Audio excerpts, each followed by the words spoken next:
Soy más valiente que tú, y más torero y más gitano. Soy más valiente que tú, más torero y más gitano. En el café de Chinita dijo Paquiro Fracuelo. En el café de Chinita dijo Es la hora de nuestra conversación luminosa, hoy en torno a la música, las orquestas.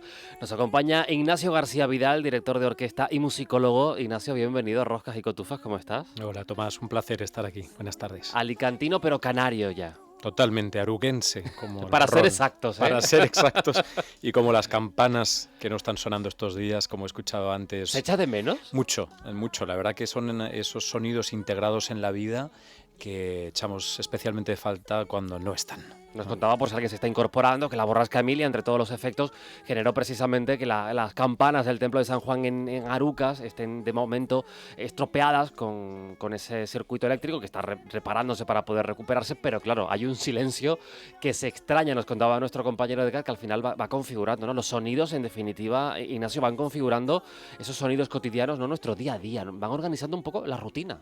Absolutamente. Los sonidos son nuestro pulso más natural, son lo que nos vincula con el entorno, los sonidos de la naturaleza mismo, ¿no? ¿Cuánto echaríamos de menos? Siempre hablamos de lo bonito que es ver el mar y pocas veces hablamos de lo bonito que es escuchar el mar, ¿no? Bueno, con las campanas de Arucas pasa un poco lo mismo, están integradas en el paisaje, en este caso en el paisaje acústico, en el paisaje sonoro, en el paisaje armónico de Arucas, ¿no? Y los que vivimos en Arucas, pues estos días las estamos echando de menos. Volverán. Volverán. Esta canción que estamos escuchando también forma parte de tu paisaje sonoro en el Café de Chinitas de Mariola Membrives. ¿Por qué la has elegido? Bueno, ha sido una manera de empezar esta cita contigo preciosa. He cerrado los ojos al escuchar la Mariola y bueno, es emocionante. Mira, esta canción pertenece a un CD que grabó Mariola en 2019 que se llama Lorca Spanish Songs, con un guitarrista que se llama... Marc Ribot, es el guitarrista de Elvis Costello, entre otros, un grandísimo guitarrista. Mariola Membrives y yo nos conocemos. Ella es una descendiente de Lola Membrives, la mítica actriz de Federico García Lorca, y nos conocemos hace unos años en una gira en Brasil en la cual yo dirijo las canciones que Federico García Lorca recopiló y armonizó en el año 1931 y que grabó con la argentinita. Mariola Membrives fue la voz que cantó esas canciones. Esto se va a repetir en este año 2026, celebrando y conmemorando el 150 aniversario del nacimiento de Manuel de Falla, gran amigo de Federico García Lorca. Y vamos a girar por algunos lugares, en España con la Sinfónica de Navarra y también en Latinoamérica como en Uruguay. Mariola es una de esas cantantes superdotadas, es una mujer con una sensibilidad tremenda, con una voz maravillosa, una capacidad de afinación, un conocimiento profundo de la flamencología y bueno, realmente es una de esas artistas que creo que sin estar en el ruido de la mercadotecnia, merece apostar por ella porque es como habéis escuchado, una cantante que merece la pena. Para ti será algo cotidiano, evidentemente. Pero hay algo de magia, de espiritualidad, algo de trascendental cuando uno dirige una partitura que compuso, que armonizó García Lorca. Lo hay absolutamente. Yo creo que sobre todo hay algo de mágico y de especial cuando diriges algo que sientes. La dirección de orquesta es una profesión un poco frustrante, porque si os fijáis, dentro de todo el espectro de la música, somos los que más desapercibidos vamos a pasar en la historia de la música. Es decir, un compositor deja su obra escrita y se va a seguir tocando, si es buena, a través de los siglos. Pero nosotros damos la posibilidad a una partitura escrita de tomar vida, de resucitar brevemente durante el tiempo que dura un concierto y volver a desaparecer. Y nunca más va a volver a ser igual. Porque la música se desarrolla en el tiempo y este tiempo es etéreo, sucede y no vuelve a repetirse. Aunque dirijamos la misma obra con la misma orquesta y en el mismo lugar, nunca será lo mismo. Dirigir algo que sientes es pasarlo por el filtro de la emoción, pasarlo por el filtro del recuerdo. del recuerdo en cuanto, como decía Eduardo Galeano, de volver a pasar por el corazón, ¿no? En este caso, para concretar respecto de tu pregunta, a mí me encanta Lorca, me encanta la poesía, me encanta la música de Manuel de Falla. Entonces, dirigir a una orquesta sinfónica, como fue el caso de la Sinfónica Brasilera en Río de Janeiro, fíjate qué lejos, ¿no? Pero tener a Mariola Membrives al lado llorando, cantando estas canciones, diciéndome que se estaba acordando de todos sus ancestros, fue magia pura porque realmente es algo que sientes, ¿no? Supongo que le pasará a mis colegas alemanes con las canciones de Mahler y a los, no sé, a los austriacos con Mahler o a los alemanes con Brahms, etcétera. A nosotros nos pertenece Lorca y nosotros pertenecemos a Lorca, ¿no? Si de pequeño te preguntaban qué querías ser de mayor, ¿tú qué respondías? Lo tenía bastante claro. Quería ser lo que tú. Yo quería ser periodista. ¿No? Y de hecho estudié la carrera. Yo soy licenciado en comunicación por la Universidad Pontificia de Salamanca. No ejercí nunca, digamos, como tal, pero es una herramienta, la de la comunicación, que siempre está ahí. Y mi segunda vocación es la música. Siempre fue la música. Yo nací en Cocentaina, en Alicante. Pertenezco a esa tradición valenciana, secular, de las bandas de música. Lo que pasa es que en Valencia está tan naturalizada la música que extrañas veces uno se plantea que pueda llegar a convertirse en su profesión. Pero mira la vida, ¿no? Entre esas dos vocaciones he ido construyendo, andando mi camino y junto a esas dos vocaciones he logrado ganarme la vida, ¿no? Convertir tu vocación en tu profesión es algo que realmente es un lujo. ¿Cómo se llega a ser director de orquesta? No lo sé ni yo, Tomás, no lo sé. Mira, es un camino, como te decía. No lo sé porque es difícil actualmente. Mira, yo te puedo contar un poco mi experiencia, que es una experiencia muy vocacional. Yo te diría que creo que la dirección de orquesta o incluso la música en genérico han sido mi excusa para vivir conectado con el mundo, ¿no? Mi excusa para viajar, mi excusa para aprender, mi excusa para curiosear. Casi deberíamos, más que hablar de excusas, de motivos, ¿no? Mi motivación para vivir ha sido la música, ha sido la comunicación, ha sido la dirección de orquesta. ¿Cómo se llega a donde estoy ahora, ¿no? Esa es mejor la pregunta. Bueno, pues en mi caso optando por un tipo de formación muy clara, muy específica, muy concreta, por una manera de actuar también muy rigurosa, muy poco transigente con la mediocridad, con el negocio de la música, ¿no? Porque hay otra manera de construir carrera y esa otra manera probablemente está más vinculada con el negocio de la música. Yo soy un poco naif y sigo creyendo en la pureza de las cosas y sigo creyendo en la pureza de este oficio y por tanto he llegado a donde estoy ahora siguiendo pasos, es decir, no hay en mi carrera grandes cimas, sino paso a paso y Ahí se hace el camino, ¿eh? como dijo Machado, ¿verdad? En el paso a paso. Doctor en didáctica de la dirección de orquesta, nombrado además recientemente titular de la Orquesta Sinfónica Nacional de Uruguay hace apenas unas semanas. Esto se va a hacer efectivo en 2026. Un reto como este, Ignacio, ¿cómo llega y qué va a suponer? Es fantástico, estoy muy feliz. Yo tengo 46 años. Dentro de la larga carrera de un director de orquesta, 46 años es prácticamente un principiante. Es un bebé, ¿no? Pero claro, teniendo en cuenta que llevo 25 años ya dirigiendo, este nombramiento como director titular de la Orquesta Sinfónica Nacional de Uruguay, la mítica Orquesta Sinfónica del Sodre, me viene en un momento maravilloso, en un momento en el que conjugo un momento de plenitud, de energía, de salud, de energía creativa, con también una solidez y una madurez heredada de todos estos años de carrera, ¿no? Esto viene porque yo llevo 24 años dirigiendo en Uruguay con regularidad. Uruguay es para mí un país enormemente querido. La Orquesta Sinfónica del Sodre es toda una institución en América Latina, es la orquesta decana entre todas las orquestas públicas de América Latina.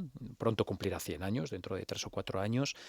Y para mí Uruguay es un país en el que se me conoce de una manera muy natural. Llevo muchos años trabajando en diferentes aristas como director, como pedagogo. Me siento muy bien en Montevideo, es una ciudad muy nostálgica, me siento cómodo, siempre ha sido un poco un hogar para mí, ¿no? Y se ha logrado precisamente porque no se ha pretendido lograr. Es decir, no he hecho nada para que suceda, o mejor dicho, lo he hecho todo.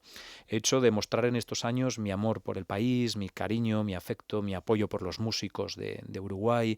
He trabajado con todas las instituciones del país y digamos que la consecución lógica o la consecuencia lógica de esa fidelidad es que hoy me hayan otorgado este gran honor, que es convertirme a partir de dentro de un par de semanas, ya en 2026, en el director titular de la Orquesta Sinfónica del Sodre. Decíamos que eras canario de corazón. Los lazos de Canarias y de Uruguay, vamos, que vamos a contar, ¿no? Es así, el vínculo, de hecho, el vínculo canario-uruguayo es enorme, hay varias anécdotas y varias curiosidades, pero la primera de todas es la historia, es decir, en la región, en el departamento donde está ubicado Montevideo, que como mucha gente sabrá se llama Canelones, el gentilicio se llama Canarios, y se llama Canarios porque fueron 30 familias de canarios. No tengo claro de dónde, pero sí que parece que precisamente de la isla de Gran Canaria, los que fueron, bueno, pues eso, de los primeros habitantes de aquella zona, ¿no? Luego tenemos anécdotas muy divertidas como el polvito uruguayo, que no es uruguayo, ¿no? Es un postre inventado por en fin, cocineros, unos hosteleros uruguayos que vinieron aquí a Canarias. Pero desde luego lo que hay es una manera de entender la vida muy similar, ¿no? Esa presencia del océano, esa presencia de lo nostálgico, esa presencia de la música, del candombe, de la cercanía de lo africano, ¿no? Ten en cuenta que la fiesta popular y más arraigada en Uruguay es precisamente el carnaval, que se desarrolla en febrero y cuyo género musical más a flor de piel es el candombe, ¿no?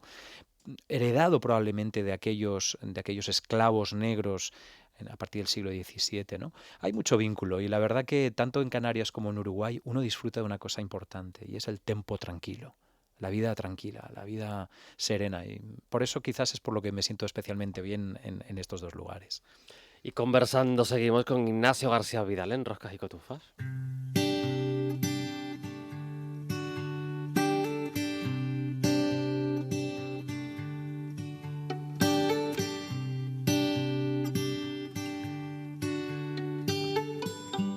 Aunque tú no lo sepas, me he inventado tu nombre. Me drogué con promesas y he dormido en los coches. Aunque tú no lo entiendas, nunca escribo el remite en el sobre, por no dejar mis huellas.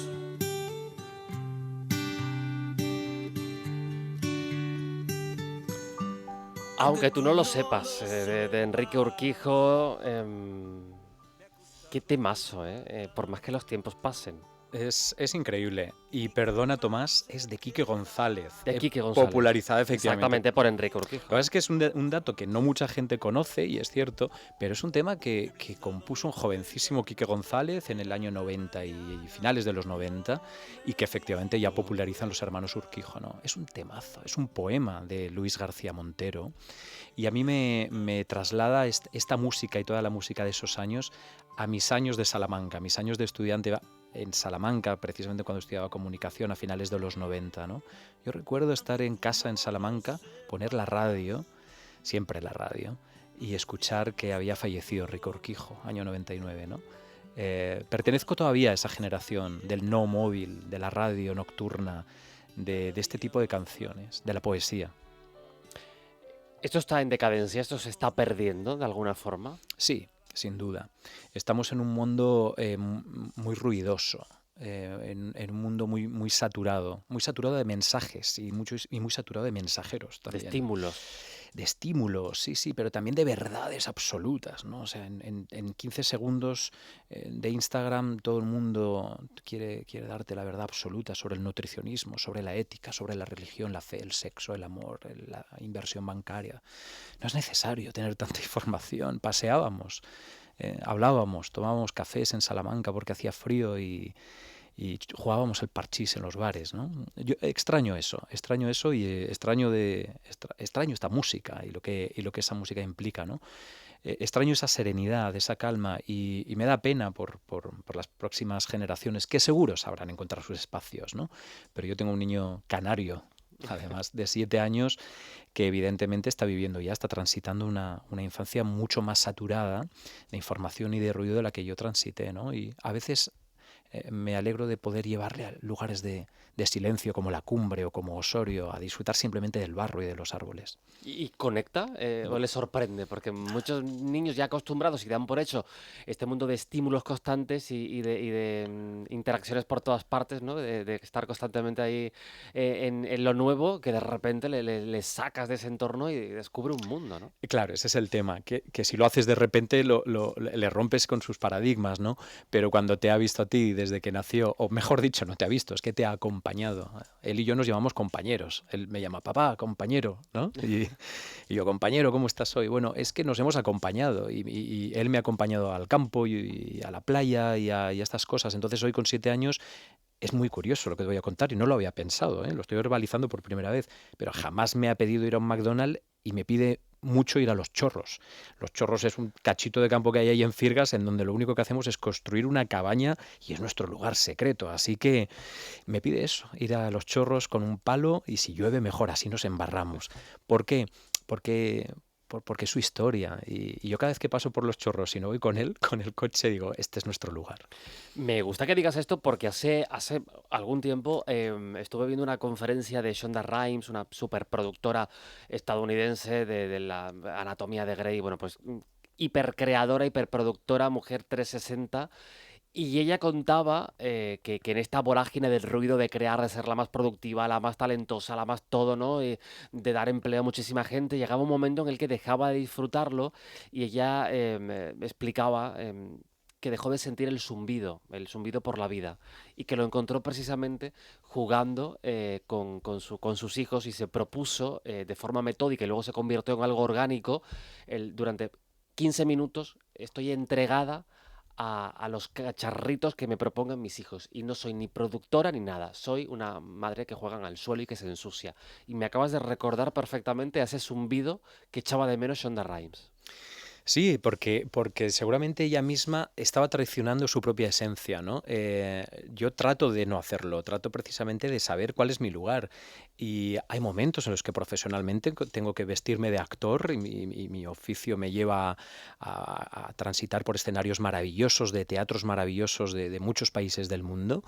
Y está muy bien porque también soy eso. Lo que trato es de no olvidar que soy también en otro lugar, en otros espacios, ¿no? Es difícil, yo la comprendo a ella, porque además la llegada de un niño a una familia, a una pareja, es una invasión absoluta, es un cambio de estándares absolutos, de tu unicidad, de tu individualidad, de tus espacios, de tu lectura. Y solo hay una manera de afrontarlo para ser muy feliz, y es con entrega absoluta. Y cuando te entregas absolutamente, ¿no? Como se diría en el budismo, desde la aceptación, es una aventura maravillosa. Ignacio, cuando te presentan delante de una partitura por primera vez, ¿qué ocurre ahí? ¿Qué proceso llegas, haces, hasta que luego podemos disfrutarla en un directo? Es un proceso absolutamente metódico y científico, es decir, científico en el sentido de que la carrera que yo estudié se llama Historia y Ciencias de la Música, también llamada musicología. Lo que haces con una partitura es aplicar un sistema y una metodología de estudio. Estudias primero el contexto histórico de su compositor, en qué contexto vivió, quién es el compositor, qué influencias estéticas recibió, por qué compone esta obra y por qué compone el todo de su obra, y poco a poco vas profundizando de lo general a lo concreto, en qué sentido tiene esa obra. Por un lado hay cuestiones técnicas que tienen que ver con qué compás tengo que marcar, qué tempo, qué carácter, qué articulación, qué armonía, pero luego hay unas cuestiones que son también expresivas, emocionales, ¿no? Y que también que tienes que comprender. Yo en este momento de mi carrera ya no entiendo la música si no es desde la comprensión. Mi trabajo es llegar a una orquesta, trasladarle cuál es mi criterio sobre esa partitura que llegó un día, probablemente hace muchos meses, a mi mesa, y trasladarles, como le dijo Unamuno a Millán Astray, ¿no?, en la Universidad de Salamanca, convencerles, no vencerles, sino convencerles de que este criterio es un criterio que nos va a acercar a la verdad interpretativa de lo que ese compositor o esa compositora quisieron escribir. Cuando vas, por ejemplo, tú a ver a una orquesta y estás entre el público, ¿eres capaz de disfrutarla? ¿O sales parte que a todos nos puede salir. Yo esto lo hubiera hecho de otra manera. Qué pregunta tan maliciosa, Tomás. No sé quién te la ha dicho, pero voy poco a conciertos. Voy poco a conciertos precisamente porque lo paso mal. Lo paso mal. Mira, yo vivo aquí en Gran Canaria, pero realmente prácticamente no trabajo en Gran Canaria. Doy unas clases para el Diploma de Dirección Musical de Florida Universitaria Valencia aquí en Canarias, en una serie de encuentros que hacemos al año, pero prácticamente no dirijo. He dirigido durante muchos años a la Sinfónica de Tenerife cada año, y hace un par de años que no me están llamando de nuevo, pero quiero decir con esto que mi vinculación profesional con las islas no es muy grande. Vivo aquí, pero no trabajo aquí, ¿no? Me cuesta mucho ir a conciertos aquí porque no veo grandes figuras de la dirección, ni siquiera veo una gran escuela de dirección establecida en Canarias. En Canarias ha habido un problema siempre con eso, y es que nunca se ha enseñado a dirigir. Por lo tanto, es muy difícil encontrar directores o directoras canarios interesantes. Hay una excepción, que es el Festival Internacional de Música de Canarias, que nos posibilita ver a directores realmente muy interesantes. Hace un par de años tuve incluso la ocasión de asistir a Fabio Luisi en la Sinfónica de Tenerife, ¿no? Es una excepción interesante, pero creo que lejos de tomar esto como una crítica, lo que hay es que reflexionar acerca de que esa minoría que son los directores y directoras del archipiélago deben recibir más formación para que poco a poco tengamos bandas, coros, orquestas amateurs, porque aquí no es solamente la Filarmónica de Gran Canaria y la Sinfónica de Tenerife, que obviamente ya están, ya ocupan espacios reconocidísimos y prestigiosos, sino todo ese mundillo amateur, todo ese mundo de orquestas, de coros, de bandas, que requieren tener directores formados, ¿no? Cuando vas a un concierto y ves que quien está ahí no está del todo formado, lo sufres más que lo disfrutas. Y a todas estas, ¿cómo te llevas con la inteligencia artificial? No, la desconozco completamente. Voy a intentar mantenerme al margen todo el tiempo que pueda. Igual que me pasó con el WhatsApp, igual que me pasó con los móviles, yo siempre llego muy tarde a estas cosas. Y de momento tengo vinculación cero con la inteligencia artificial. Esto cambia a partir de hoy. Ay, Dios mío. Porque hay una parte de este programa en el que tú vas a responder a la inteligencia artificial de Roscas y Cotufas, que siempre recuerdo, está sometida a nosotros, pero interviene en este programa, y tú lo que tienes que hacer, Ignacio, es responder de manera breve, pero responder a nuestra inteligencia artificial. Vale. A ver, ¿quién viene hoy?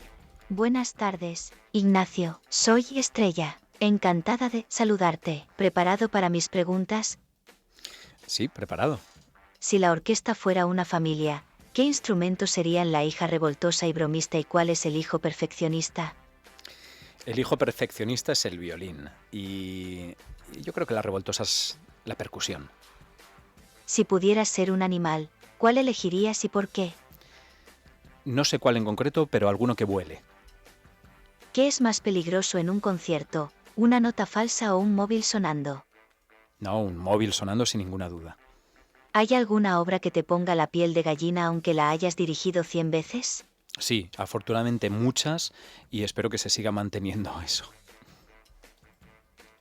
Pues, ¿qué te parece nuestra inteligencia artificial? Me da mucho miedo. Me da mucho miedo porque... No, porque... Esta no muerde, está sometida. Sí. No, porque me da miedo el hecho de pensar que estoy hablando con alguien que no está vivo. Estoy todavía un poco alejado de eso. No soy tan joven como tú, pero me iré adaptando seguramente. Pero bueno, las preguntas que ha hecho son muy acertadas y muy atinadas. Es correctita nuestra inteligencia artificial. ¿Cómo te planteas el reto de dirigir, como decimos, como director titular de la Orquesta Sinfónica Nacional de Uruguay? ¿Esto va a implicar que estés más tiempo allá? ¿Cómo va a ser un poco la realidad a partir de ahora? Bueno, realmente lo primero es que me lo tomo con una felicidad enorme por una cuestión de perfil. Mira, yo tengo 46 años, después de dirigir a 70 orquestas en más de 3 continentes, llevar 25 años de actividad superando una pandemia con lo que supuso para el mundo de la música clásica esto, y no haber tenido que transitar ningún espacio que haya tenido que ver con la política, los enchufes, los managers, los agentes, es decir, haber construido tranquila y con mucha paciencia mi propia carrera me hace llegar con mucha serenidad y mucha calma a este momento. Ser director de la Orquesta Sinfónica Nacional de Uruguay, evidentemente, supone que ahora voy a pasar mucho tiempo en Montevideo. Mucho tiempo que en la actualidad gracias a los aviones y gracias también a los medios que permiten teletrabajar, no exige que esté todo el tiempo allá, así que yo voy a seguir manteniendo mi casa aquí en Canarias y por tanto lo que voy a tener es como una vida más nómada todavía, en el sentido de que el lugar más común va a ser que nos crucemos en algún avión, ¿no? Pero realmente muy feliz con asumir un reto de estas características, que me llega, como decía antes, un momento en el que lo agradezco y que nos recuerda todo el tiempo que vivimos en la línea de la fragilidad más absoluta.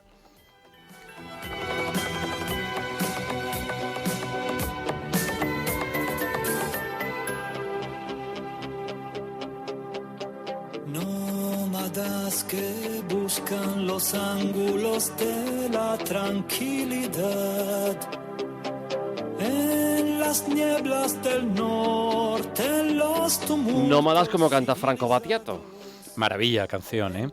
Sí, Nómadas. Esta canción es un poema. Hay que escucharla y después leer la letra, ¿no? Y cómo hace referencia a lo que es una vida nómada. Cómo aquellos que hemos dedicado nuestra vida a una vocación nos hemos enfrentado muchas veces a la soledad, al miedo, a la frustración, al vértigo de decir, voy a poner toda la carne en el asador porque creo en esto.